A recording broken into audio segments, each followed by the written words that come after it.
Subhanallah. Subhanallah doang Pak, diterusin Subhanallah alhamdulillah. Subhanallah. Subhanallah itu. Ya, tapi kan bacaan rukun sendiri kan Subhanallah dia azimi wa bihamdi. Kita sempurnakan bacaannya. Artinya kalau misalkan seseorang yang rukuknya mungkin belum paham bacaannya, kan bacaan ruku itu sendiri kan sunnah, tapi rukuknya adalah menjadi rukun. Menjadi rukun. Orang yang melaksanakan rukun dengan tanpa bacaan, maka sholatnya tetap sah. Karena yang menjadi rukun itu adalah gerakan rukunnya, pekerjaan rukunnya. Makanya disebut dengan rukun af'al, rukun pekerjaan. Nah, rukunnya harus dilaksanakan dengan tumanina. Itu yang pertama. Yang keduanya adalah wal i'tidalu, yaitu melaksanakan i'tidal. I'tidal itu apa? Bangun dari ruku. Jadi setelah kita ruku seperti ini, Allahu Akbar, kita i'tidal, sami Allahu liman hamidah. Dan pada saat itulah banyak sekali kita lalai. Lalainya apa? Tidak melaksanakan i'tidalnya dengan tumanina. Jadi saya mendapati ada beberapa orang yang sholatnya i'tidal begini, sami Allahu liman hamidah, masih bergerak langsung dia melaksanakan sujud. Nah, artinya dia meninggalkan tumanina ketika i'tidal. Nah ini ya, itu gerakan yang paling sering salah. Jadi ketika kita ruku, kemudian i'tidalnya tidak dengan tumanina. Kita ruku dulu, Allahu Akbar, tumanina di sini. Sami Allahu liman hamidah, dilaksanakan juga harus i'tidalnya dengan tumanina. Baru setelah tumanina kita sujud. Maka bacaan i'tidal sendiri kan sami Allahu liman hamidah, Rabbana lakal hamdu milkus samawati wa milkul ardi wa milku masyi'a min ibadah. Ada yang bacaannya dipendekkan, sami Allahu liman hamidah, Rabbana wa lakal hamdu, sampai di situ itu nggak masalah. Yang penting kita melaksanakan i'tidalnya beserta dengan tumanina. Ada orang yang mungkin mohon maaf baru belajar sholat, belum bisa bacaan-bacaan itu, nggak apa-apa, nggak masalah. Karena bacaan-bacaan ruku, i'tidal, sujud itu adalah bacaan-bacaan sunnah. Tetapi mengerjakan ruku, i'tidal, sujud, duduk di antara dua sujudnya itu adalah rukun yang harus dilaksanakan dengan tumanina. Kita lanjutkan dulu. Jadi ada 4 pekerjaan di sini yang harus dilaksanakan dengan tumanina. Yang pertama ruku, kemudian yang keduanya adalah i'tidal, yang ketiganya adalah sujud, yang ketiganya adalah sujud. Nah, dalam kita melaksanakan sujud juga harus dilaksanakan dengan tumanina. Banyak di antara kita yang mungkin belum terlalu paham ya sholatnya itu, ya sujud sih sujud, tetapi belum dilaksanakan dengan tumanina. Apa contohnya? Saya contohkan, karena ini harus dengan gerakan, susah kalau nggak dicontoh. Jadi yang paling sering terjadi itu adalah kaki di sini. Ini kan rukunnya sujud itu kan semuanya ada 7. Rukun sujud ada 7 itu yaitu jidat ya, kemudian tangan nih, bagian dalam telapak tangan ini harus menyentuh.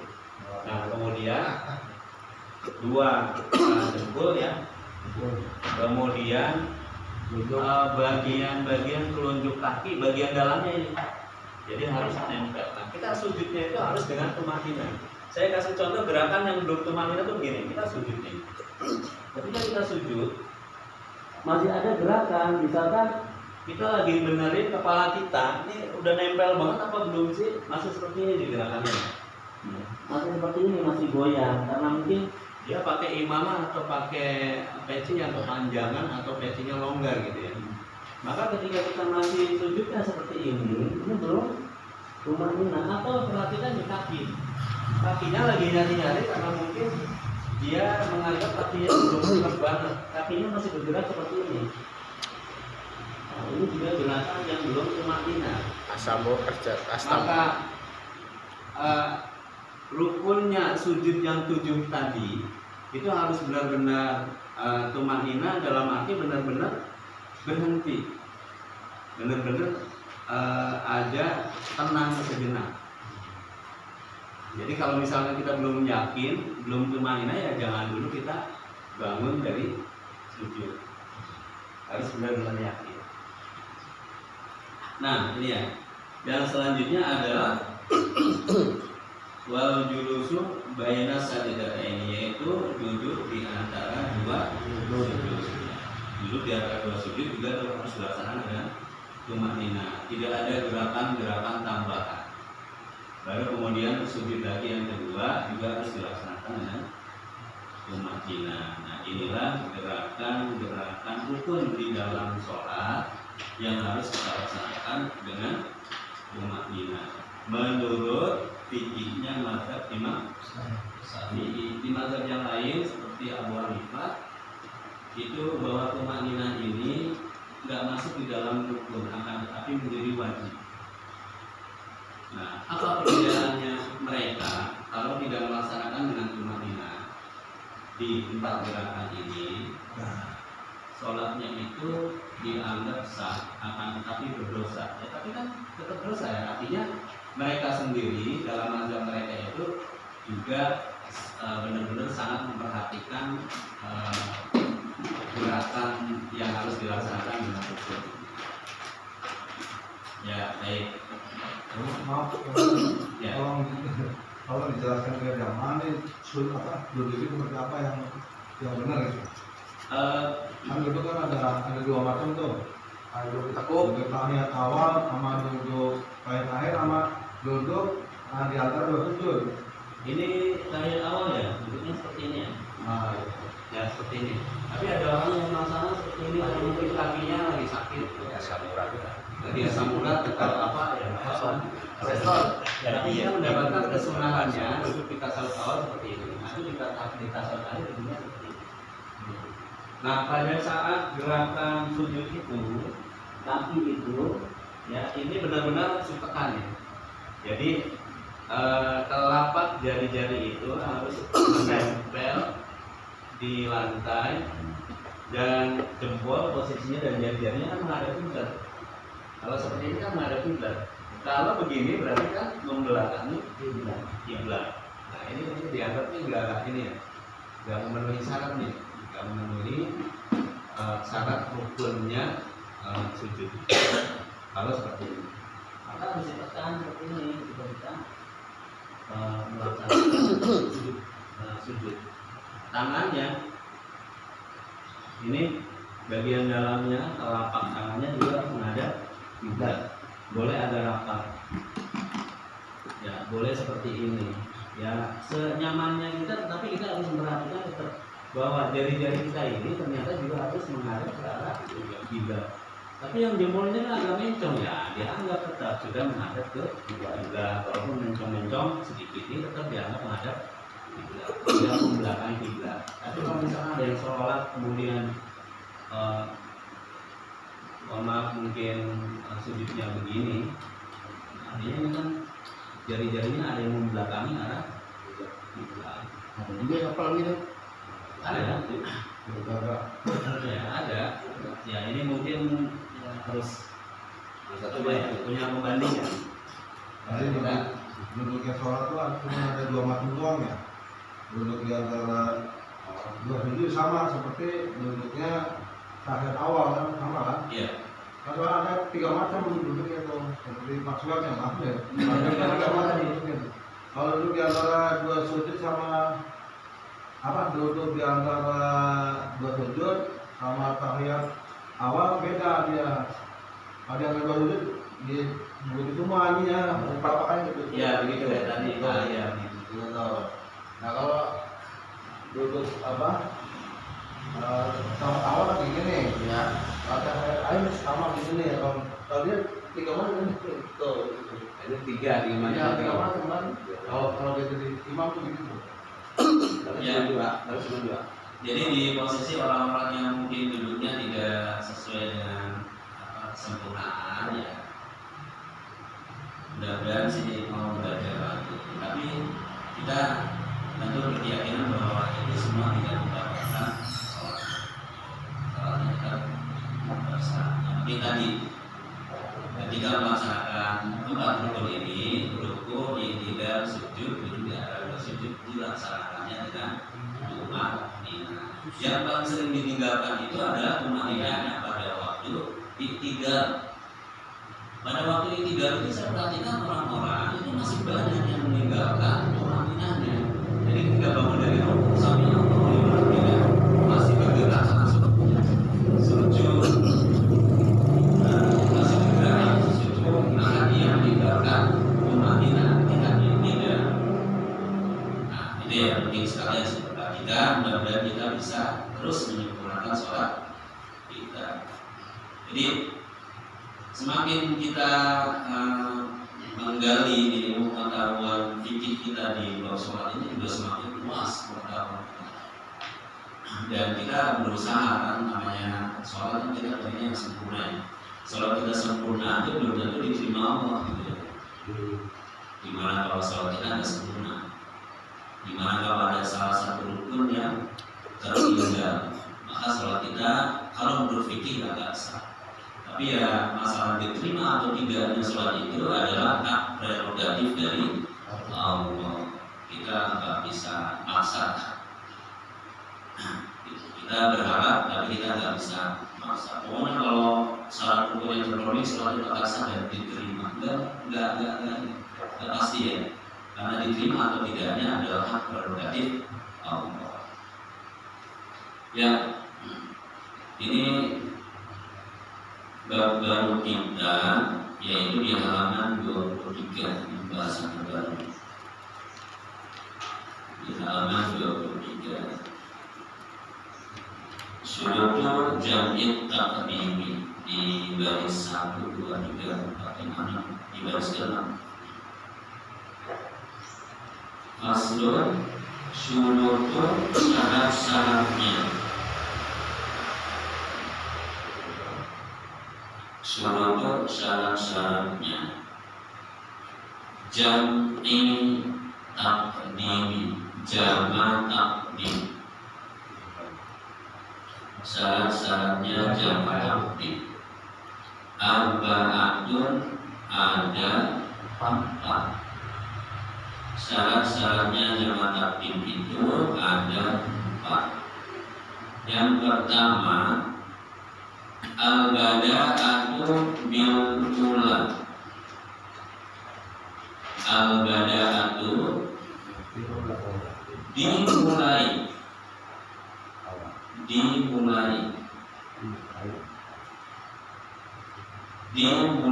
Apa yang dimulai di sini dalam kurung sholatnya.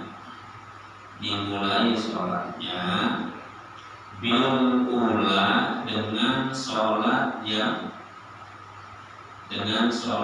yang waktunya lebih dulu. Dengan sholat yang waktunya lebih dulu. Yang kedua,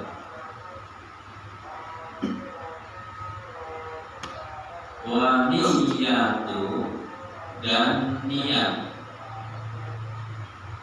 Al-jam'i, menjamak, dan niat menjamak. Fiha, di dalam melaksanakan sholat. Di dalam melaksanakan sholat. 3. Wal muwalatu, dan dilaksanakan secara berturut-turut berkesinambungan. Bainahuma, antara sholat yang pertama dan yang kedua. Bainahuma, antara sholat yang pertama dan yang kedua. Yang keempat, wadawamul udri, dan masih berlangsungnya, masih berlangsungnya al-udri, alasan menjamak, masih berlangsungnya alasan menjamak.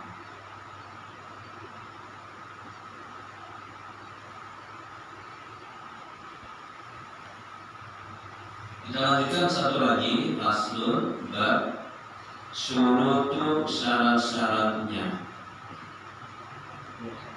Jam'i takhiri, sholat jama' takhir.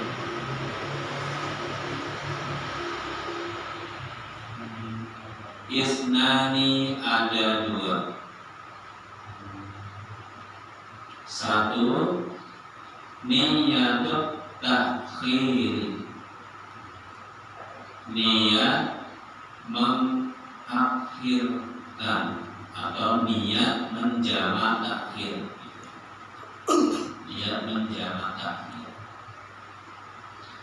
Wa qad baqiya, pada saat masih ada,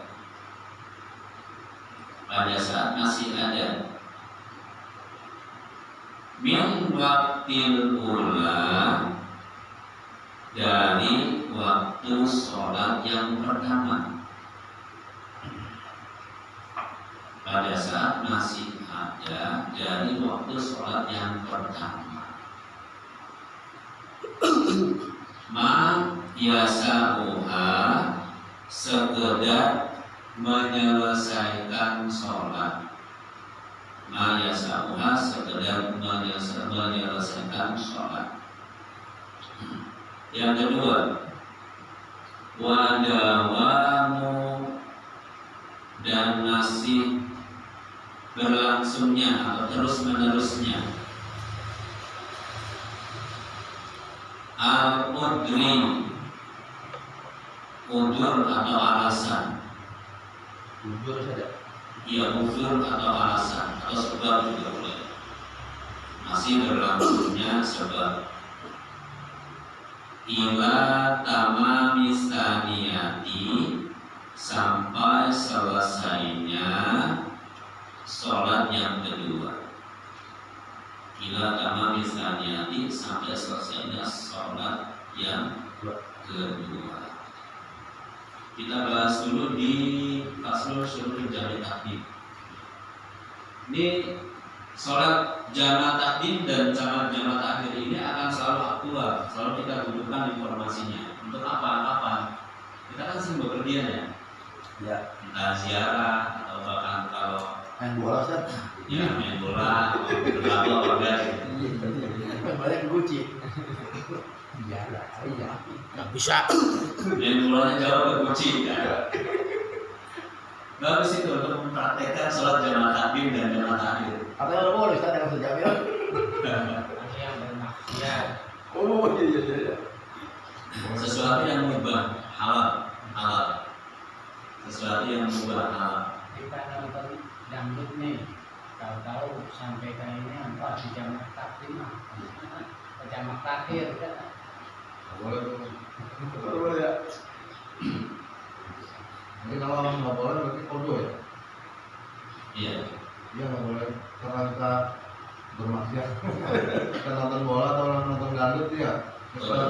Dan apa isian tentunya berarti kan misalnya sholat asar atau zuhur, berarti kan nggak boleh jamak tuh, berarti harus kodo. Kodo. Nanti itu yang nontonnya nggak tahu, kan berhenti dangdut, masa berhenti, saat dulu kan. Enggak kan saking ini misalnya ada show yang waktu itu berjubel-jubel gitu. Memang nggak ngerti. Kalau konser berjubel-jubel misalnya di lapangan nih yang gede banget kan susah kita mau ini gitu kan kadang-kadang. Nah nanti itu pembahasannya ada di setelahnya ya. Pembahasannya ada di setelahnya. Ntar segmen berikut tenang aja. Segmen. Itu ada di halaman 24 ya. Tenang aja semuanya. Ada di situ syurutul qasri. Nah, syarat akun. Ada 7 tuh syarat-syaratnya. Sekarang kita lihat dulu di syurutul jamu takdim. Syarat kita melaksanakan jamu takdim itu ada 4. Yang pertama al-bada'atu bil ula. Jadi kita memulainya melaksanakan sholat itu tertib berurutan sesuai dengan sholat yang pertama. Misal gini, saya akan melaksanakan sholat jamaah takdim zuhur dan asar. Artinya waktu asarnya dilaksanakan di zuhur. Karena saya melaksanakan perjalanannya, misalkan melakukan perjalanan dari Jakarta menuju Bandung. Dari Jakarta menuju Bandung, saya berangkat jam 11. Di tengah perjalanan, tentu saya akan mendapati sholat zuhur kan. Di sholat zuhur itu pas waktu sholat zuhur, saya berhenti dulu di rest area. Nah, maka saya nanti akan melaksanakan jamaah takdim zuhur dan asar. Waktu sholat asarnya ditarik ke sholat zuhur. Nah di sini syaratnya adalah itu melaksanakan sholatnya itu harus tertib berurutan al-bada'atu bil ula. Saya melaksanakan sholatnya itu dari sholat zuhur dulu. Nah karena dikosor, kan jamaah itu boleh dikosor boleh tidak, nanti sesuai dengan sahabat atau dengan alasan-alasan. Nah, maka saya melaksanakan jamaah takdimnya ini dikosor juga. Artinya sholat yang awalnya 4 rakaat itu menjadi 2 rakaat. Saya sholat zuhur dulu 2 rakaat, dilanjutkan dengan sholat asar 2 rakaat. Nah ini maksud dari al-bada'atu bil ula. Jangan dibalik. Saya sholat asar aja dulu, baru sholat zuhur. Nah ini berarti tidak memenuhi syarat nih kalau yang seperti ini kalau dibalik. Jadi namanya jamaah takdim dilaksanakan sholat yang pertama zuhur dengan asar, melaksanakan sholat zuhur dulu, baru sholat asar. Nanti kalau melaksanakan maghrib dan isya, maka laksanakan dulu sholat maghrib 3 rakaat, dilanjutkan dengan sholat isyanya 2 rakaat karena di kosor. Nah saya mau sholat jamaah tapi nggak perlu di kosor, ya boleh silakan. Sholat maghribnya itu 3 rakaat, dilanjutkan nanti sholat asar 4 rakaat. Itu hanya menjamak saja, tapi tidak mengkosor. Perlu kita ingat juga sholat yang boleh dikosor itu yang 4 rakaat. Maka sholat maghrib nggak bisa dikosor. Jadi maghrib yang 3 rakaat dikosor jadi 2 atau 1,5. Gimana? Sholat 1,5 rakaat. Sholat subuh 2 rakaat dikosor 1 rakaat. Nggak bisa. Jadi yang bisa dikosor itu zuhur, asar dan isya. Ya, zuhur, asar dan isya. Nah itu ya syarat yang pertama, dimulai dari sholat yang lebih dahulu tertib, baru kemudian kita sholat berikutnya. Namanya al-bada'atu bil ula. Yang kedua adalah waniyatul jam'i fiha. Nah ketika kita di awal melaksanakan sholat zuhur tadi, kita sebenarnya niat menjamak sholat kita dengan asar. Gimana niatnya kalau di bahasa Arab kan? Usolli fardhu dhuhri, misalkan kosor juga kosron atau rohnya ini kosron jam'an takdiman ma'al asri atau ilaihil asru. Itu panjang juga ya. Kalau misalkan panjang belum bisa, ya berarti kita boleh Indonesia aja. Indonesia. Ya, gimana ya? Saya niat sholat zuhur dengan rasa jati. Allah Maha Rahman Maha Rahim. Boleh niat sholat dengan bahasa Indonesia. Kalau niat sholat dilafalkan apa enggak? Kalau niat sholat dilafalkan apa enggak? Dilafalkan, Diucapkan. Kan ada orang yang nggak mau melafalkan sholat. Ada banyak. Niat dalam hati ya, iya sih. Sebelah itu orang sebelah, aliran sebelah, Iya. tetangga kita. Tetangga sebelah tidak mau melafalkan niat. Biar aja. Nah, dulu di pembahasan sebelumnya kita sudah pernah membahas. Nah, di sini ada teksnya yang dituliskan oleh musannif kita ini adalah at-talaffuz bin niyati sunnatun. Melafalkan niat dalam ibadah itu adalah sunnah. Artinya orang-orang yang tidak mau melafalkan niat ketika ibadah nggak apa-apa, tapi tidak mendapatkan sunnah. Ya kan sayang juga ya kalau misalkan sunnah nggak kita kerjakan gitu kan. Maka pemahaman dari sunnah itu kalau dikerjakan berpahala, kalau ditinggalkan nggak apa-apa. Itu nggak apa-apa itu maksudnya itu harus kita rubah dalam pemikiran kita. Apa pemikiran kita itu biar kita lebih semangat dalam melaksanakan sunnah itu. Sunnah itu pekerjaannya kalau kita kerjakan dapat pahala, kalau ditinggalkan rugi, ya kan? Kalau kita bisa sama enggak gitu ya. Nah ini, ya itu di pembahasan yang lalu sudah pernah kita bahas. Oke, kita lanjutkan yang kedua. Wa niyatul jam'i fiha, kita niat sholat jamaah itu ketika kita memang melaksanakan sholatnya tadi, sholat awal tadi kita melaksanakan, memang diniatkan. Niatnya tadi kalau melafalkannya itu adalah usholi, yang tidak dirasa usholi fardhu dhuhri. Nah, sekalian kosong, misalkan kosong jamaah takdimah ma'asi atau ilaihi masuk imaman atau ma'aman ilaihi. Nah yang ketiganya adalah wal muwalatu bainahuma.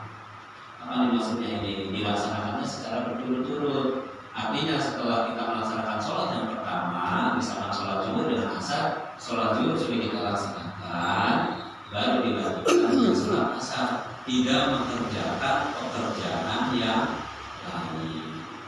Ini namanya al-muwalatu. Jadi jangan baca Quran dulu kalau memang kita tadi ingin menjamak sholat, atau bahkan nanti ada penjelasannya nggak perlu berzikir dulu. Sholat zuhur kita laksanakan, segera kita laksanakan sholat asar. Ini kalau jamak, jangan mengerjakan perbuatan yang lain. Jangan kita habis sholat zuhur baru kita makan dulu, habis makan laksanakan sholat isya. Itu namanya nggak mualat, namanya nggak berturut-turut. Ada jeda pekerjaan yang dikerjakan yang lain selain sholat. Yang keempatnya adalah wadawa mukli, masih adanya uzur atau alasan ketika kita melaksanakan sholat jamaah ini. Ya, alasan-alasannya apa? Nanti di bab berikutnya kita akan mendapati ini. Nah ini ya. Di antaranya itu alasan menjamak itu kan karena dalam perjalanan. Kalau perjalanannya sudah sampai ke tujuan, ya berarti sudah hilang sebabnya ini. Kalau sebabnya sudah hilang, berarti tidak perlu lagi melaksanakan sholat jamaah. Gitu ya. Lalu sholatnya adalah sholat tamaman, dilaksanakan yang jamaah. Baik, yang selanjutnya syurutul jam'i ta'khir isnan, syarat melaksanakan jamaah itu ada dua. Yang pertama niyatul ta'khiri wa qad baqiya min waqtil ula ma yasamuha. Apa maksudnya ini? Niat kita akan melaksanakan sholat jamaah ta'khir maghrib, ya, artinya di waktu yang kedua, dan niatnya itu harus kita laksanakan pada saat sholat yang pertama itu masih memiliki waktu sebatas kita dapat menyelesaikan. Contoh, saya pergi ke Bandung, begitu di perjalanan saya mendapati waktu zuhur. Di waktu zuhur itu saya berusaha mencari rest area, tapi rest areanya penuh. Karena rest areanya penuh, maka saya yang sudah niat jamak takdim tadi akhirnya nggak jadi sholat. Terus saya melaksanakan perjalanan. Wah, waktu sudah hampir jam 3 nih. Artinya waktu zuhur sudah hampir habis. Pada saat itulah saya harus berniat, saya niat akan melaksanakan sholatnya jamak takhir. Artinya waktu zuhurnya nanti akan saya kerjakan di waktu asar. Nah, terus saya melaksanakan perjalanan sampai waktu asar tiba. Begitu waktu asar tiba, saya berusaha mencari masjid dan ketemu. Disitulah saya melaksanakan sholat jamak takhir. Zuhur dengan asar dilaksanakan di waktu asar, atau maghrib dan isya dilaksanakan di waktu isya. Jadi jamak takhir itu sesuai dengan namanya adalah takhir, yaitu di waktu yang terakhir atau di waktu yang kedua. Jadi memang harus ada niat di hati kita sebelum habisnya waktu sholat yang pertama itu harus diniatkan dalam hati saya niat nanti akan melaksanakan sholat jamak takhir. Nah, yang kedua, wajawamul putri ila tamami saniyah, masih adanya udzur atau sebab alasan tadi untuk melaksanakan jamak takhir ila tamami saniyah, sampai selesainya waktu, sampai selesainya sholat yang kedua, sampai selesainya sholat yang kedua. Nah, inilah syarat-syarat kita melaksanakan jamak takdim dan jamak takhir. Nah, perlu diingat, kalau kita melaksanakan jamak takhir,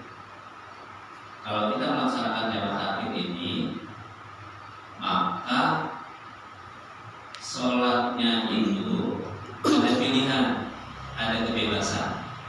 Kalau jamak takdim tadi harus berurutan, sholat yang pertama harus dilaksanakan lebih dahulu.